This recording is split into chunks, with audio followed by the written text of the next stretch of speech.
شاہدہ رحمانی صاحبہ، آپ کی جانب آنا چاہوں گی. بجٹ آپ نے بھی سنا ہوگا، کیا سمجھتی ہیں؟ عوامی بجٹ تھا یا بس ٹیکس کلیکشن کا ایک بجٹ لگا؟ دیکھیں، بہت شکریہ. سب سے پہلے بات تو یہ کہ بجٹ کے اندر کوئی ایز سچ پیکج نظر، ابھی زراعت کی میرے بھائی ذوالفقار علی بھٹی صاحب بات کر رہے تھے. جی.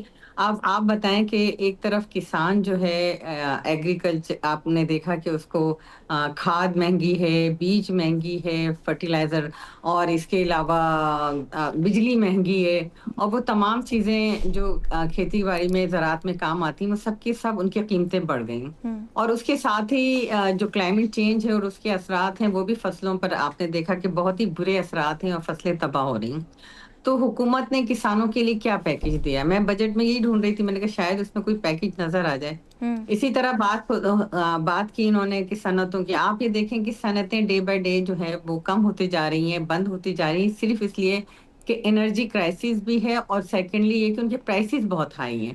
ابھی ٹیکسز میں جو ٹیکسز دیتے ہیں وہ لوگ جو ہیں وہ تو انڈر عطاب ہوتے ہیں، آپ نے دیکھا. اور وہ اسپیشلی تنخواہ دار طبقے کے، آپ نے ابھی بھی دیکھا کہ پیٹرولیم لیوی اور تنخواہوں سے سب سے زیادہ ٹیکس کلیکشن ہو. تو ایف بی آر جس کے اندر ہزاروں ملازم ہیں، اتنا بڑا ادارہ ہے، وہ اپنا ٹارگٹ کو کیوں نہیں اچیو کر پاتا؟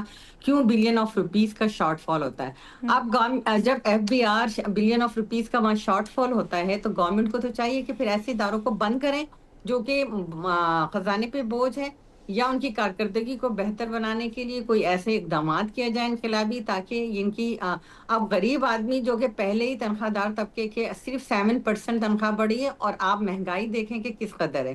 پیٹرولیم لیویز جو ہے بے تحاشا. اب پیٹرول کون استعمال کرتا ہے؟ موٹر بائک والا بھی کرتا ہے، چھوٹی گاڑیوں والے بھی کرتے ہیں. سب پہ امپیکٹ ہوتا ہے اگر پیٹرول مہنگا ہوتا ہے. اسی طرح آپ نے دیکھا کہ یہ تنخواہ دار طبقوں کے ٹیکس جو ہے تھوڑی سی معمولی کمی تو ہوئی، لیکن وہ چیز جو مہنگائی اتنی زیادہ ہے اس طرح تنخواہ بھی کم سے کم 20% تو بڑھائی جاتی، کم سے کم. میں حالات کا ہمیں پتہ ہے، لیکن ان کے گھروں کے ایک تو لوگ آٹا لینے جاتے ہیں، چینی لینے جاتے ہیں، کپڑے لینے جاتے ہیں، ہر جگہ تو ان سے ٹیکس ہوتا ہے. پیٹرول ڈلوانے جاتے ہیں وہ بھی انڈائریکٹ ٹیکس تو وہ ہے. پھر اس کے بعد ان کی تنخواہوں سے بھی ٹیکس کٹتا ہے. تو وہ آپ نے سپر ٹیکس کی بات کی. دیکھیے سرمایہ داروں کو تو مراد دی گئی، بزنس کلاس میں آپ کون بزنس کلاس میں سفر کرے گا؟ کون بیرون ملک سفر کرتا ہے؟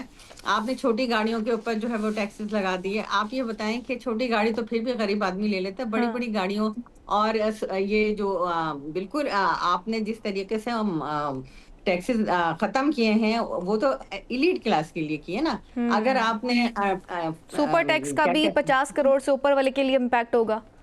جی، تو یہ اب آپ بتائیں کہ غریب پہ اس کا کیا امپیکٹ پڑ رہا ہے؟ غریب تو وہیں کا وہیں ہے، وہ 7% تنخواہ لے کے کیا میں اضافے سے کیا اس کا ہوگا؟ جبکہ مہنگائی تو بہت ہم آپ سب جو ہے سفر کر رہے ہیں مہنگائی سے. اور پیٹرول پرائسز دیکھ لیں گے 400 تک، 450 تک پہنچ جاتی ہے. اور اب اس حالت میں ایک پیٹرول پہ جو بائک چلا رہا ہے، ایک رائڈر ہے، ایک مطلب غریب ہی لوگ ہیں نا جو ٹیکس دے رہے ہیں، انڈائریکٹ دے رہے ہیں، ڈائریکٹ بھی دے رہے ہیں، تنخواہوں سے بھی کٹ رہا ہے. تو آپ یہ بتائیں کہ ان کو ریلیف کہاں دیا گیا؟ کون سی ایسی پالیسی ہے کہ آپ کی جو ہے ایکسپورٹ بڑھ جائے گی؟ کون سی ایسی پالیسی ہے کہ آپ کے ملک میں صنعتیں لگ جائیں گی؟ جب صنعتیں لگیں گی تو روزگار ملے گا، بے روزگاری ختم ہوگی.